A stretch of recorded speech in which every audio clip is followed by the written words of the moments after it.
Gaute Moasir, bueno, él nos hace sobre el pensamiento pedagógico romano, sobre todo énfasis en la página 31 a la 40, donde habla sobre las historias de las ideas pedagógicas de México siglo XXI. Pues él nos hace referencia a todo aquello respecto a lo que era la educación romana en ese momento. Decía que al igual que los griegos no valoraban el trabajo manual, sino la dirección de este. Los romanos tradujeron la paída griega en humanista totalmente, entendida como cultura general, que trasciende los intereses locales y nacionales totalmente en ese momento, y que pretendían universalizar totalmente. Un proceso de romanización como por ejemplo lo que lograron posteriormente con el Papa, por ejemplo, ¿no? Pero bueno, eso es sobre el cristianismo. La educación romana era utilitarista y militarista totalmente, organizada por la disciplina y la justicia. En la familia el pate potestad, como se le llamaba, y su sistema de enseñanza constaban de normalmente era el nivel de ludi magister, o maestros de juegos o de juguete, el que se impartía lectura y escritura como la primaria actual, algo así parecido. El grado gramático que equivaldría al nivel de estudios de la secundaria de hoy, la educación superior en la que se enseñaba retórica totalmente, derecho y filosofía, así como va, derecho y filosofía, y corresponde a la universidad. Se formaba de varios conjuntos de sociedad en el cual se destacaban las élites. Estas élites son nobles que debían saber sobre agricultura, guerra y política. Las humanistas que se enseñaban en las élites romanas era impartida en las escuelas por el gramático, se le llamaba así, y se componía de fases como las siguientes. Tenían el dictado del texto como ejercicio ortográfico, traducción del verso en prosa y viceversa, tenían expresión de una misma idea en diversas construcciones, análisis de la palabra y frases, composición literaria, y aparte de esto también tenía sus sociedades como la de los esclavos, que en este caso sobre ello recaía la producción material existentes de las élites totalmente, eran tratados totalmente como unos objetos y eran más numerosos que en Grecia, aprendían las artes totalmente y los oficios en la casa donde ellos vivían. Si no mal recuerdo, también existían los grandes propietarios. Estos eran patricios que monopolizaban totalmente el poder. Pequeños propietarios, que también conocidos como plebeyos, eran libres a diferencia de los esclavos, pero estaban excluidos totalmente del poder, eso sí. Algunos romanos históricos de la educación que me puedo recordar en este momento fueron Catón, que establecía y destacaba la formación del carácter. A ver qué otro más me puedo acordar. Marco Teón Barrón, que practicaba pietas honestitas y austeritas. Y el más importante, ¿no? Que lo dejo al último porque es algo un poquito más extenso y sí es importante, que es Marco Tulio Cicerón, senador idealizador del derecho totalmente, y vinculaban la humanista con el proyecto político romano de reunir más que nada los diversos pueblos conquistados por el imperio. Cicerón fue considerado el padre de la patria, tenía como ideal formar un orador con cualidades pues más bien dialécticas, sí, sobre todo del poeta, del jurista y del actor, así le llamaba él. En su obra de Endiventione, si no me equivoco, presentó su teoría de la retórica.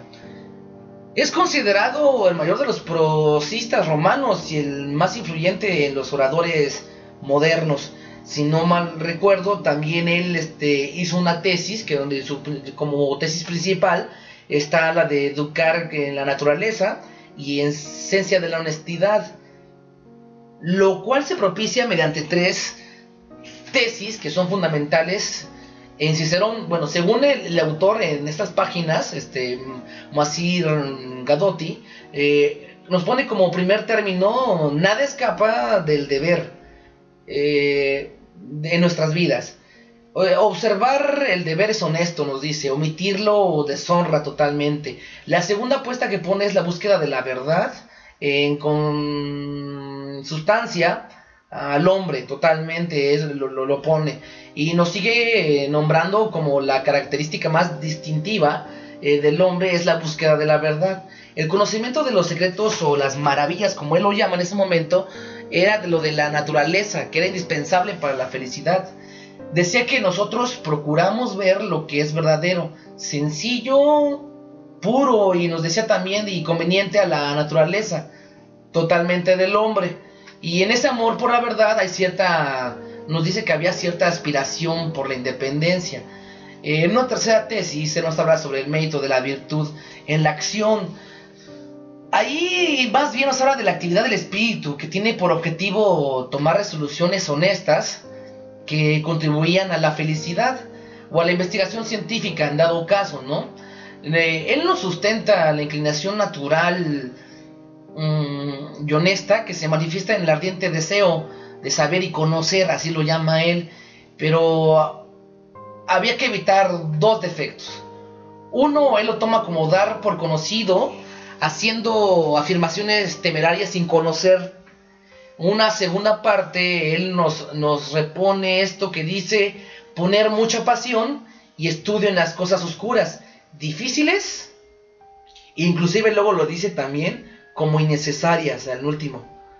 Yo creo que esto es parte fundamental de lo que en sí, globando rápidamente, lo que nos quiere dar Moacir Gadotti respecto a esta pequeña lectura en el pensamiento pedagógico romano, y que espero de cierta manera, como me lo preguntabas, quede a lo que yo pienso, ¿no? Falta más allá del mérito de cada uno de los que lean ese artículo y puedan dar una explicación, pero en sí este es un pensamiento bastante propio respecto a lo que entendí del autor, y sin embargo sus obras son bastante buenas respecto a lo que llama la educación, y sería muy muy interesante que futuras generaciones, futuros maestros, sigamos en este ámbito de querer saber más, ¿no? Son lecturas, tal vez algunas son viejas, pero muy dentro de la realidad, ¿no? Todo esto de creer y no creer, y de repente llegar el momento en el que nosotros nos damos cuenta del error, pues más bien es parte fundamental de ir creciendo.